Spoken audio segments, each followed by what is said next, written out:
If you go and look at the comic book sales of 1999, there is a clear outlier. X-Men had the comic book world by the throat, topping the sales charts until November came around, and not only did their streak get broken, but they failed to have the highest selling single issue that year. Who knocked the mutants off their throne and stopped them from having a perfect year? Everyone's favorite archaeologist with pointy knockers, Lara Croft the Tomb Raider. YouTube kind of ruins these suspense questions because you guys knew the answer. You saw the title, you saw the thumbnail. To my younger audience members, Tomb Raider is a game that originally released for the PlayStation 1 in 1996, and it stars Lara Croft as she, raids tombs. Your goal is to guide Lara around various ruins to look for artifacts and treasures, killing dangerous animals and solving puzzles in the process. I didn't realize how popular Tomb Raider was until researching this video. I played the original trilogy some when I was a kid, and I vaguely knew about that 2001 film adaptation starring everyone's favorite brother kisser, Angelina Jolie. However, color me shocked when I found out that the original Tomb Raider sold 2.5 million copies its first year. So all of that information makes Tomb Raider #1 outselling X-Men a little less surprising. I'm sure that Lara Croft becoming a sex symbol, go read up on the PS1 fan mod Nude Raider to learn more, also helps their sales because, as everyone knows, comics were at their horniest in the 90s. What further proves that point,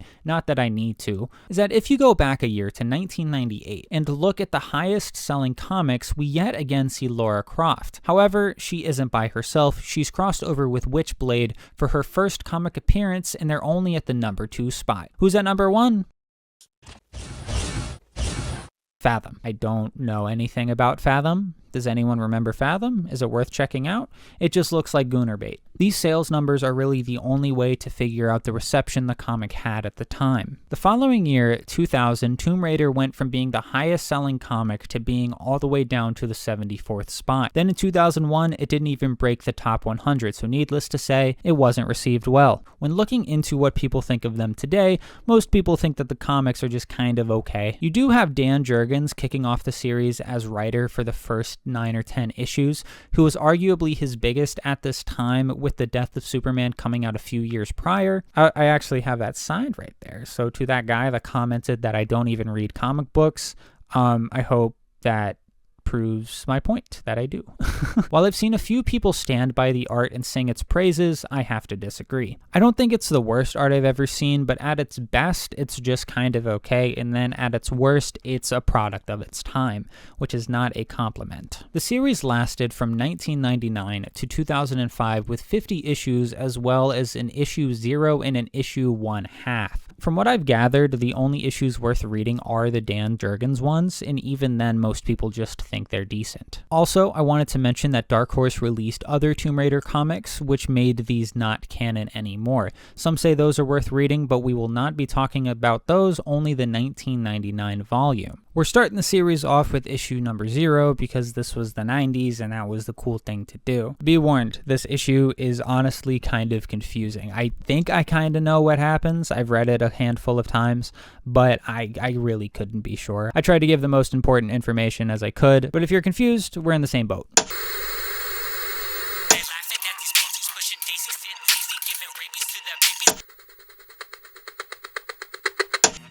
I don't even have a PlayStation. You do now.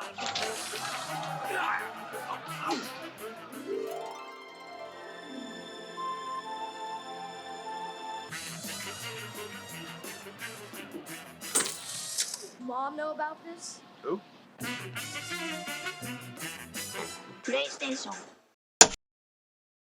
The issue starts with this researcher speaking a journal entry into a tape recorder. He says, after several translation attempts and enough research on Viking phonetics to stun a pit bull, I'm not sure what that means, but he goes on to say that he's deciphered the stone tablet thing. He reaches said artifact and cracks the code, saying that a new letter has been added. However, right after doing so, a mythical bird flies at him and he dies off screen. We are then met with the star of the show, Lara Croft, who arrives at an Airbnb and meets with a forensic detective named Charlie. He requests her help and plays the tape recorder from the researcher from earlier. She agrees to help with the case and enters the Airbnb. We meet the owner named Greta, and she begins to tell us some history about the island Laura is at. She says that her family settled on the island, and the outside stones that the dead researcher from the beginning was looking at were left by her ancestors, then eventually bought by the nearby village. Then Laura goes to check out the stone for herself. I'm kind of confused at, what she's talking about. They keep hinting that a new letter was added, but does that mean someone, came and added a new letter, with a chisel to the stone tablet? Or if it's a new letter in terms of he was looking at it wrong? I don't know. It's again, like I said, it's a really fucking confusing comic. She deciphers the code similar to how the researcher did, then, quote, adds the hatch mark and gets a name. I think I would be a lot less confused if they just showed us what the fucking tablet looks like and we could see it for ourselves. I think she then gets blown up or something. Maybe the stone tablet has a self-destruct sequence. I don't know. Either way, she does a badass backflip into a cave shooting a bunch of rats. Her quippy dialogue is interrupted by her discovery of the researcher from earlier. A disembodied voice tells her to come forth, and she continues into a goddamn coliseum. She begins talking to the mystical bird from earlier, who is, quote, all that remains of the proud Nordic people. He asks her why she's there, and she says, I'm here for the golden Aquil, the last missing idol of the Roman legions. When did she decide she was doing that? When did she come to the conclusion that this artifact is there? What? They briefly showed her looking on a computer. Was it then? I thought she was just helping solve this murder. I'm glad we didn't get some long exposition dump like we normally do on this goddamn channel about the Roman Empire and this golden Aquil artifact thing. But it would have been nice to know why her motive changed. That's all. That's all I'm asking for. No time to think about that, because the bird spawns a bunch of Roman soldiers for her to kill before she can have the artifact. So we get a bunch of high-octane action. Then a tiger appears, and we get the trope of the main character calling a big hungry cat Kitty. She jukes him into a giant pit where he falls to his death. This comic tries to establish Laura as being super quippy and, thinking on her feet, but all of her jokes just kind of fall flat, unfortunately. For example, one of the goons throws a net at her, shouting, got her. Laura responds with, not without flowers, candy, and a shower. Not necessarily, in that order. Come on, Laura, you can do better than that. You're a clever girl. She passes the test or something and gets the Roman artifact mentioned earlier. He asks the question we've all been wondering, why does she want the Aquil? She responds by saying that it will lift a curse that is implied to kill people that comes into the nearby village, I think. I have no idea. How did she come to this conclusion? I would love to know, Laura, how you discovered a curse, how you discovered that this Roman artifact is in charge of this curse. And then when she comes to this conclusion and finds it and what she does with it, it's even more fucking confusing. I've reviewed a lot of bad and confusing comics for this channel, but this is the most confused I've been, honestly. The guy who I guess is in charge of the artifact or whatever tells her she can't destroy the artifact because it would enhance the curse. She says she knows and she has a better idea. How do you know that, Laura? Please shed some of that insight to us on how you came to all of these fucking conclusions. She gets teleported and wakes up 3 days later. Charlie finds her, recognizes the artifacts. Then Laura tells Charlie for reporters and investors and whatnot to meet her at the blacksmith in the morning. In the morning, people are offering her fortunes for the priceless artifact, but Laura, she ain't with that. So she smelts it into gold bars and buries them in the dirt. And the issue just kind of ends with Laura reminiscing about a dude she was banging last year. First impressions? Not very high. It feels like it kind of has a decent skeleton of an interesting story, but it buckled under the meat and skin of the execution. The art was fine, and I understand that the story is going for like a very empowered and kind of a flip side of the stereotypical male action hero, like James Bond or something. However, the issue with doing a character like this, but female, you still have the same problems arise. If you're going to have the main action star be a badass and think on their feet and funny and stuff like that, make the quips top notch. You can't really phone those in. Admittedly, this is the first issue I'm reading, and it does have potential, so hopefully it picks up. The next issue isn't number 1 either. Next up is Tomb Raider issue 1/2. And I get that sex sells, but Jesus Christ, Laura, put on a fucking jacket. We can see you're cold. The issue is the start of Dan Jurgens' run on this book, so hopefully I'm blown away.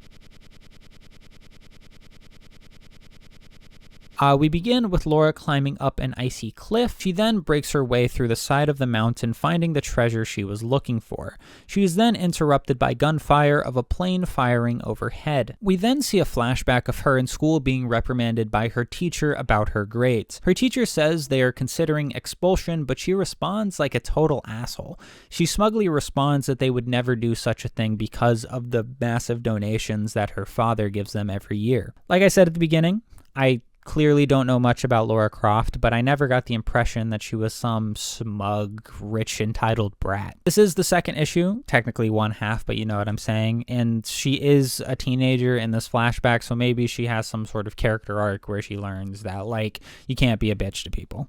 We jump back to the present day, and she's escaping the plane. Lucky for Laura, her breasts grew like the Grinch's heart, and she would be able to use some of her impact if she can't stick the landing. We get another flashback, and she is training in some sort of gymnastics. A man named Compton is speaking with her father, saying that she's Olympic worthy, but her father says he'd never let Laura do such activities. What is her age here? In the previous flashback, she was in high school, and now in this one, she's still seemingly living with her father, and her father is still having say over what she does. So she's either a bum and still living with her parents as a young adult, or she's still a teenager. And if she's a teenager, why the fuck were they drawing her like this? At best, and what I'm telling myself, my headcanon, if you will, is that Laura is a young adult and with overprotective parents that still lives at home. But that kind of takes away from her badassness. But it's the only way I can read this without throwing up. We cut back to the present day, and she does something admittedly cool and jumps out of the little mountain cave she was in and shoots the pilots of the attack plane in the head. She also has sunglasses now. Look, I'm not a prude or anything, but like, come on, man. How are her boobs getting bigger and bigger with each panel? To call it distracting would be an understatement. We then get another flashback of Laura on a plane with her boyfriend named Roger, her father, and I guess her stepmother or something. Then the plane gets blown up. She crawls out of the plane and then begins to tell us how she spent weeks learning how to survive the harsh elements of nature. And then we get this fucking splash page. How is this helping you survive, Laura? How is getting into this position furthering your survival? Like, I don't even know if I can show this for it to, be able to be uploaded to YouTube. As I said before, people enjoy Dan Jurgens' run, so if this tickles your fancy, no pun intended, you fucking pervert, go check those out if you want. But I gotta stop the video here. Not that I'm not interested in seeing what happens, but I just know that these comics are going to get super horny, and I just don't feel like doing all that editing. So call me lazy if you want. I'm looking out for me. I also don't want this video to get taken down for like being children's content, because it's comic books, and then you have fucking Lara Croft showing her titties and camel toe. After reading these 2 issues, needless to say, it's easy to see how Tomb Raider outsold the X-Men. I apologize for this shorter video. I have longer videos in the works, but I had to force myself to finish this one. I expected it to be a lot longer. Go check out my other videos. I talk about comics and various nerd shit. Peace out.